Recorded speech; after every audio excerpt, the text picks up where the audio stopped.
Hi, I'm Nancy Frischberg, and I want to tell you about focus groups with fun activities that can and do yield useful results. And you'll say, what kinds of fun?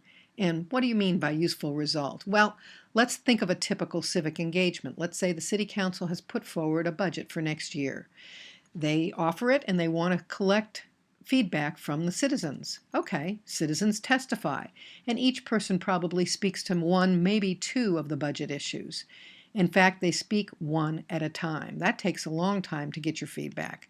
And what's more, it's not a very efficient or effective way to get feedback because, as Kip Harkness, who's a senior project manager for the city of San Jose, says, people can say whatever they want. They don't have to think about the complexity of the whole budget. It encourages extreme thinking. So for something completely different, I'd like you to consider what the city of San Jose has done over the last 3 years. They play a budget game, gathering neighborhood association members, the youth commission, and other active citizens to help think about the budget.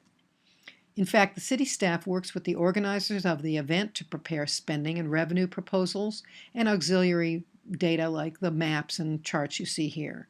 Then residents show up on a Saturday in January, sit together in small tables, mixing by neighborhoods and interests, and with a observer and a facilitator at each table.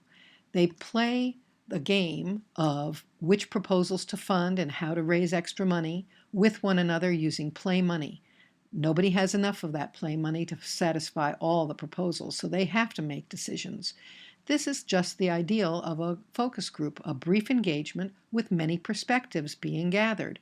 And it's even better because not only do you get the results from one table, you get the results from all 20 tables, which are then collated and provided to the city and its staff. There are several other positives about this that you wouldn't necessarily see in a traditional focus group. You get small groups are likely to find compromise. Second of all, the elected officials are likely to take those results as a mandate that they can make the difficult decisions that they need to make. And lastly, there are no fisticuffs.